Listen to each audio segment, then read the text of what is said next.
আসসালামু আলাইকুম গাইজ, কেমন আছেন সকলে? চলে এলাম আমি আপনাদের সাথে যে হ্যাপিনেস থেকে। সো আজকে আমি আপনাদের সাথে কোনো রকমের কোনো ভিডিও শেয়ার করতে আসিনি, জাস্ট কিছু কথা বলার জন্য এসেছি। আর যার জন্য কিনা আজকে আমি কোনো ভিডিও দেখাবো না। আর কথাগুলো হচ্ছে এইরকম যে আমি ইউটিউবে আমার যে চ্যানেলটা খোলা, সেখানে একটা আপু আমাকে কমেন্ট করছে যে আমি কিছু কথা বলে বলে বলছি যে নেক্সট ভিডিওতে মানে দেখাবো বা বলবো, এগুলো বলে বলে আমি আর শেয়ার করছি না। সো হ্যাঁ, কথাটা সত্যি, আমি আর শেয়ার করছি না। কারণ হচ্ছে বেশ কিছুদিন হলো ইউটিউব থেকে বা হচ্ছে আমার ফেসবুক পেজ থেকে যেমন কাজের একটা আগ্রহ ছিল, যেমন ভিডিও আপলোড করা, সবকিছু আপনাদের সাথে শেয়ার করার একটা ইচ্ছে ছিল। আমার মনে হচ্ছে কেন জানি না যে আস্তে আস্তে আমার এই ইচ্ছেগুলো মরে যাচ্ছে, মানে আমার এই ইচ্ছেগুলো আর কাজ করছে না। আমি এখনো বের হচ্ছি, এখনো যাচ্ছি, এখনো ঘরে আমি অনেক কাজ করছি, সবকিছু আপনাদের সাথে শেয়ার করতাম যদি আগের মন মানসিকতা আমার থাকতো। বাট এখন আমি সেই জিনিসটা আর আমার ভেতরে পাই না। কেন পাই না সেটা হচ্ছে যে আজ প্রায় অলমোস্ট, এখনো হয়নি, অলমোস্ট 1 year আমি ইউটিউব বা হচ্ছে ফেসবুক পেজটা ইউজ করছি। বাট এখান থেকে আমি কোনো রকমের কোনো সাপোর্ট পাচ্ছি না, কেন জানি না। সবার মানে সাপোর্ট না পাওয়ার ফলে আমার ভেতর থেকে সেই মনোবলটা হারিয়ে যাচ্ছে, বা আমি বলা যায় যে এক প্রকার ভেঙে পড়ছি। আমার মনে হচ্ছে না যে এখান থেকে আমি কোনো কিছু করতে পারবো বা আমার এটার কোনো মানে হয়, আমার এই ভিডিওগুলো শেয়ার করার কোনো মানেই হয় না, যে আমার এরকম মনে হচ্ছে। যার জন্য কিনা আমি এখন ফেসবুক বা ইউটিউবে আমি এখন ভিডিও আপলোড দেওয়া থেকে একটু বিরতই থাকছি। ইচ্ছে করছে না, মনে হচ্ছে যে আমার দ্বারা কিছু হবে না, যার জন্য কিনা কোনো কিছু হচ্ছে না। তো যাই হোক, সব শেষে আমি অধরা আপুকে বলবো, অধরা আপু তোমাকে অনেক অনেক থ্যাংক ইউ, তুমি শুরু থেকেই আমার পাশে ছিলে। আর আজকের ভিডিওটা তোমার কমেন্টের উপর ভিত্তি করে করা হচ্ছে। তুমি প্রথমত জানতে চেয়েছিলে যে হচ্ছে আমি ফার্নিচারের যে পলিশটা নিয়েছিলাম ওইটা আমার রিভিউটা দেওয়ার কথা ছিল। সো ওইটা আমি ইউজ করেছি। অ্যাকচুয়ালি আমি ইউজ না করে তোমাদের সামনে তো যেমন তেমন ভাবে ভিডিও করে আমি আর এটা শো করতে পারি না। অ্যাট ফার্স্ট আমার এটা ইউজ করতে হবে, আমার দেখতে হবে এটা রেজাল্ট কি, দেন তোমাদের সাথে শেয়ার করতে হবে। সো আমি এটা আমার বাসায় অ্যাপ্লাই করেছি আমার ফার্নিচারের ওপরে। বাট হচ্ছে হ্যাঁ, এটা কাজের, এটা আমি তোমাদের সাথে শেয়ার করিনি। এখন আমি চেয়েছিলাম যে আগে আমি এটা দেখি, দেন আমি তোমাদের সাথে শেয়ার করব। সো ওইটা যে আমি পলিশ করেছিলাম আমি দেখার জন্য, ওইটার গ্লেজটা এখনো রয়ে গেছে আমার ফার্নিচারের ভেতরে, যার জন্য কিনা আমি তোমাদের সাথে নতুন করে এটা শেয়ার করতে পারছি না আর ভিডিও করতে পারছি না। অলরেডি যদি এখানে গ্লিজ থাকে সেখানে তো আমার পলিশ দিয়ে আবার এটা গ্লিজ আনা পসিবল না, আর তোমাদের সাথে ভিডিও করে শেয়ার করাটাও পসিবল না, যার জন্য আমি এখনো ভিডিও করছি না।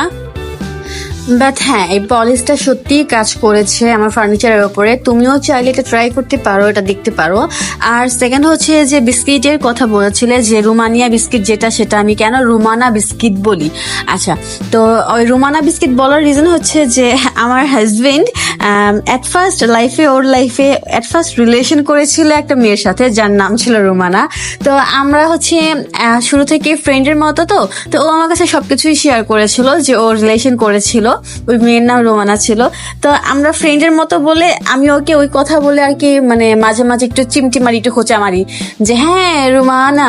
তো যাই হোক, তো বিস্কিটটা যখনই ও আনে, এখন তো আনাই বন্ধ করে দিচ্ছে, কজ যখন আমার ইউটিউবে এরকম একটা কমেন্ট এসেছে যে রোমানিয়া বিস্কিটকে কেন তুমি রোমানা বলো, তো এটা আমি যখন ওকে বললাম যে আমি এটা বলবো, আমি এটা শেয়ার করবো, তখন ও আর কি রাগ হয়ে গেল যে না, এটা তুমি বলতে পারবে না। আমি বারবার করে বলছি তুমি ওর নাম নিতে পারবে না, তুমি ওর ব্যাপারে কোনো কথা বলতে পারবে না, কারণ আমি ওইসব মানে মনে করতে চাই না। তো যাই হোক, এর জন্য আমি শেয়ার করিনি, কারণ আমি চাচ্ছিলাম না ওকে মানে দুষ্টুমির ছলে বা মজার ছলে ওকে কষ্ট দেই। তো এইটা হচ্ছে রহস্য, আজকে না বলে পারলাম না। আমি রাগ হই না ওর সাথে, কিন্তু আমি মজা করি, আমি ওকে মাঝে মাঝেই খোঁচাই। ইভেন আমার বাসা থেকেও আমার ভাইয়াও মাঝে মাঝে বলে হ্যাঁ রোমানা এটা। তো দেখা যাচ্ছে যে ও আর কি বলে যে আচ্ছা সবাই কেন ওর পেছনে পড়ে আছে বা ওই নামটার পেছনে পড়ে আছে। এটা মজা লাগে অ্যাকচুয়ালি, এটা জাস্ট একটা ফান, ওর সাথে আমি মজা করি, আর কিছু না। তো এই হচ্ছে বিস্কিটের রহস্য। আর এটা আরেকটা হচ্ছে যে পলিশের রহস্য। আসো। সো আমি এটা দুটোটাই আজকে ভেদ করলাম। আর এরপর আমি আগে যেরকম মানে 2 দিন 1 দিন পর পরই ভিডিও আপলোড করতাম, একটা আগ্রহ থাকতো মনের ভেতর, আমি হয়তো বা সেটা আর পাচ্ছি না, যার জন্য কিনা আমার ব্লগগুলো অনেক দিন পর পর আসছে। আর এখন আমি আশাও করি না যে আমার পাশে কেউ থাকবে বা আমি পাশে কাউকে পাবো, কারণ এতদিনে যেহেতু পাইনি, সো এখন পাবো বলেও মনে হয় না। তো এর জন্যই আর কি আমার ভিডিওগুলো হচ্ছে না। সো এর জন্য সরি। আর যাদের ভালো লাগে তারা অবশ্যই পাশে থাকবেন ইনশাল্লাহ। আগে তো 2 দিন 1 দিন পর পর ভিডিও আপলোড করা হতো, এখন 2 দিন 1 দিন পর পর ভিডিও আপলোড না হলেও 5 থেকে 6 দিন পর পর ভিডিও পেয়ে যাবেন, সেটা হোক বড় কোনো ভিডিও বা হোক কোনো রিলস, যেটাই হোক। আর বিয়ের গল্পের যে ব্যাপারটা আপু জানতে চেয়েছে, সেটা হচ্ছে যে আমাদের বিয়েটা হয়েছে কলেজ লাইফ থেকে। আমি কলেজে নতুন ভর্তি হয়েছিলাম তখন থেকে। ও আমাকে দেখতে পারতো না, আমি ওকে দেখতে পারতাম না। আর বলে না যে সবগুলো লাভ স্টোরি শুরু হয় হেড স্টোরি থেকে, সো আমাদের গল্পটা ওইরকমই। আমি ওকে দেখতে পারতাম না, আর ও আমাকে মানে পছন্দ করতো না, বিধায় আমার নাম দিয়েছিল গঙ্গা ফড়িং। কারণ হচ্ছে আমি অনেক বেশি লাফালাফি করতাম, দৌড়ঝাঁপ করতাম সবার সাথে, এর জন্য আমাকে ও গঙ্গা ফড়িং ডাকতো। আর আমি ওকে মানে কোনো নাম দেইনি, বাট আমি ওকে দেখতে পারতাম না, কেন জানি না, আমি ওকে সহ্যই করতে পারতাম না। ওর একটা বাইক ছিল, সে বাইক নিয়ে এসে কলেজের সামনে শো অফ করতো, মানে এখানে ওইখানে, যাই হোক ব্যাপারটা অন্যরকম ছিল, আমি ওকে সহ্য করতে পারতাম না, দ্যাটস ইট। অ্যান্ড দেন ওর সাথে আমার রিলেশন, অ্যাকচুয়ালি রিলেশন বলবো না, ওর সাথে আমার রিলেশনটা স্টার্ট হয় একটা বাজির মাধ্যমে। সো ওটা রিলেশন ছিল না, বাজি ছিল।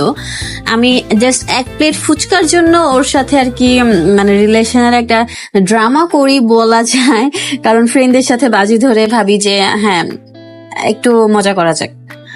আর আপনাদেরকে বলছি, প্লিজ কেউ আমার রিলেশনের স্টোরিটা না শুনে উল্টা পাল্টা কোনো কমেন্ট বা কোনো মন্তব্য করবেন না। এখানে শুধুমাত্র একটু মজা ছিল আমার ফ্রেন্ডের সাথে। সেটা আমার একটা ফ্রেন্ড বলেছিল যে তুমি যদি ওর সাথে রিলেশন করতে পারো তাহলে আমি তোমাকে 1 প্লেট ফুচকা খাওয়াবো। এটা আমাকে ও একটা ওপেন চ্যালেঞ্জ করেছিল, কজ হচ্ছে আমার জাহিনের আব্বু ও রিলেশন করতো না কারোর সাথে, ও ওর মতো থাকতো, ইভেন সব মেয়েরা ওর পেছনে ঘুরতো, ও কোনো মেয়েকে পাত্তাই দিত না। তো ব্যাপারটা এরকম ছিল, যার জন্য কিনা আমি ওর সাথে রিলেশনে যাই, বা হচ্ছে বাজির মাধ্যমে আর কি, এটা মজা করার জন্য, দেখার জন্য।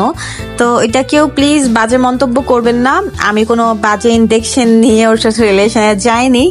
তো ওইটা দেখার জন্য ছিল যে আদৌ একটা ছেলে কেন একটা মেয়ের সাথে কথা বলতে যাবে না বা রিলেশন করতে চাইবে না, এত মেয়ে তার পেছনে থাকা সত্ত্বেও কেন সে মেয়েদের ইগনোর করে, এটা জাস্ট দেখার জন্য বা বোঝার জন্য। তো যাই হোক, আমার ফ্রেন্ড যখন বললো যে ও কারোর সাথে রিলেশন করে না, ও কোনো মেয়েকে পাত্তা দেয় না, ও কারোর সাথে রিলেশন করবে না, তখন আমি একটু জেদি।